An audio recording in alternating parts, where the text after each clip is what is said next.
pessoa tem ferimentos de um tipo ou de outro. Incrível o número de pessoas que têm autoestima destroçada. E quando nós conversamos sobre isso, elas dizem: ah, se você soubesse o que acontecia na minha casa, se soubesse como fui tratado quando pequeno. Ó, claro que eu não sei, eu não posso saber. Mas Deus sabe. Ele estava lá. Ele não perdeu um milésimo de segundo do que aconteceu. As cicatrizes não são apenas as que vêm da infância. Talvez você esteja sangrando emocionalmente porque seus sonhos foram desfeitos.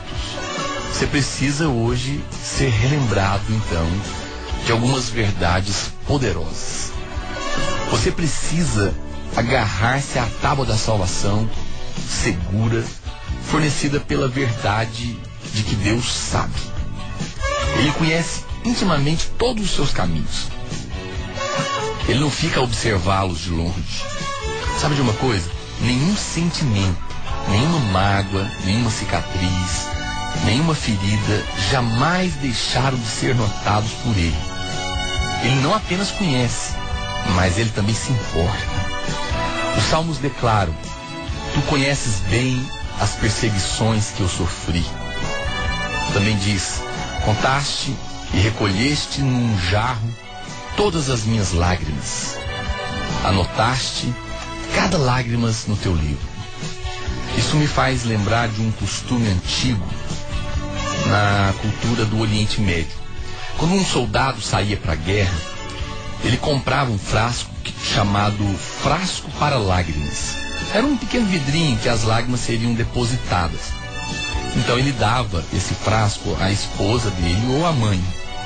E esta prometia: sua ausência me deixará tão triste que eu chorarei todas as noites. E quando eu chorar, guardarei as lágrimas nesse frasco.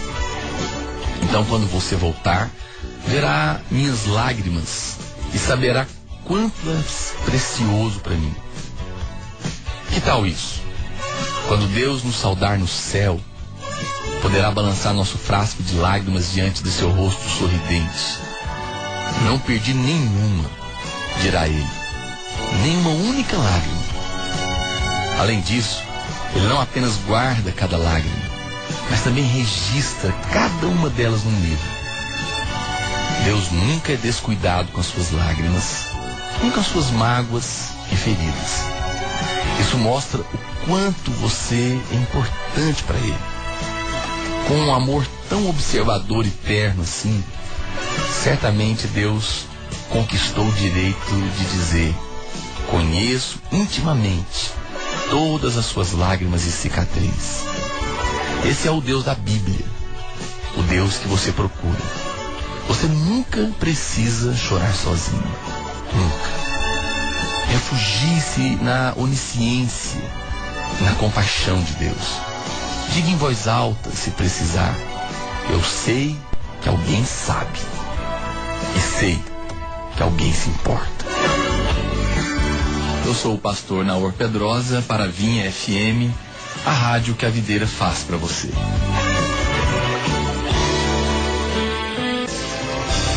Então, na sua angústia, clamaram ao Senhor, e Ele os livrou das suas tribulações. Salmos 107, 6.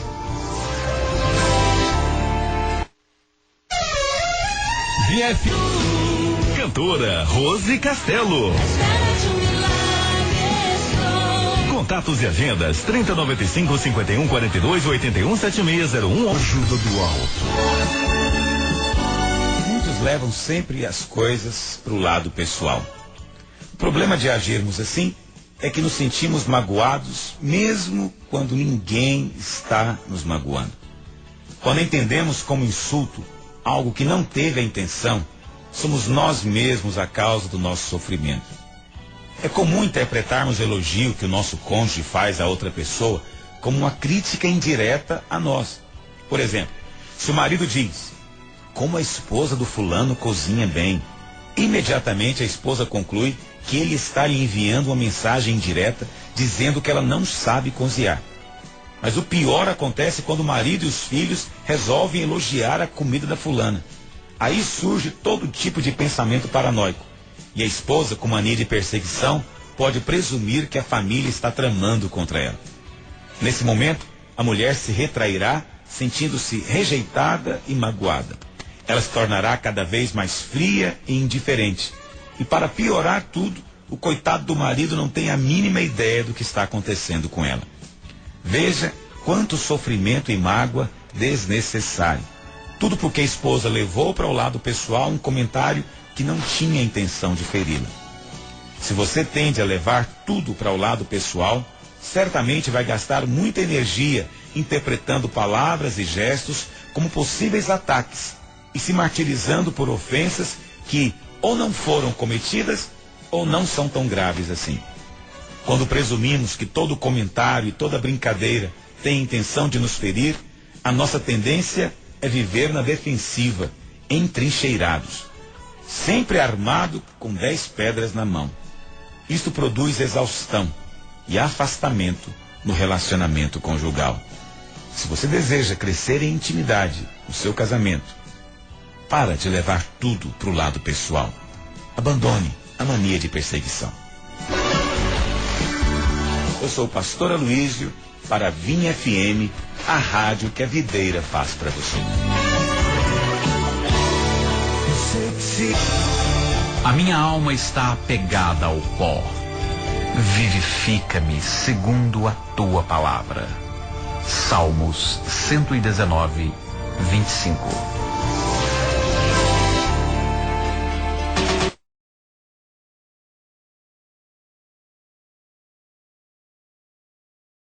Sabia que toda escolha é uma semente? É certo que toda decisão vai gerar um resultado. Assim como cada semente produz segundo a sua espécie, cada escolha vai gerar um fruto. As pessoas erram quando acreditam que a sorte é mero fruto do acaso. E simplesmente uns nascem com sorte e outros nascem sem sorte. Isso não é verdade. A verdade sobre isso é que você tem o poder de semear o tipo de sorte que deseja colher. Se você observar o que está vivendo no momento, perceberá que tudo é o resultado da soma de decisões que tomou nos anos que passaram. Observe a vida das pessoas que você conhece. Note que tudo que estão vivendo hoje é também o fruto das escolhas que elas tiveram nos anos que passaram. Alguém muito sabiamente disse: como você estará daqui a 5 anos vai depender basicamente dos livros que ler, das pessoas com as quais andar e das decisões que tomar. Lembro de um amigo ainda na adolescência. Aos 17 anos, numa noite de muita festa, depois de beber muito, pegou um carro para dirigir. E certamente essa combinação, a decisão que ele tomou não terminou bem.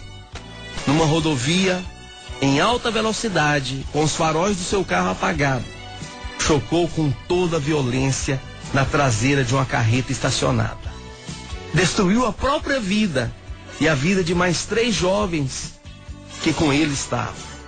E isso causou uma grande dor à sua família e às famílias dos colegas.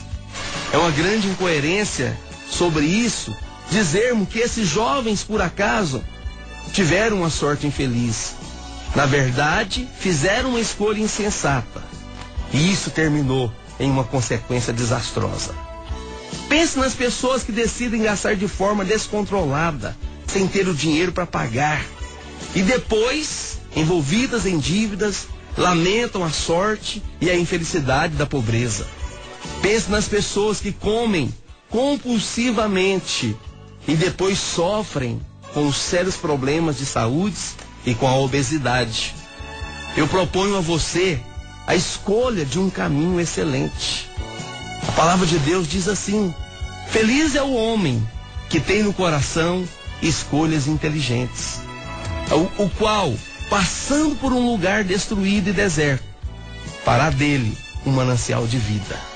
Feliz o homem ou a mulher que, antes de decidir, confia em Deus a sua decisão. Certamente, essa é a escolha de uma sorte feliz. Se você observar na Bíblia a história de todos os homens de Deus, você verá que eles decidiram por uma vida íntegra, por uma vida segundo a vontade de Deus. E por resultado você vê que, sem exceção, todos esses grandes homens de Deus tiveram um final de vida feliz. Eu sou o pastor Luiz Rigonato para a Vinha FM 91.9, a rádio que a videira faz para você. Não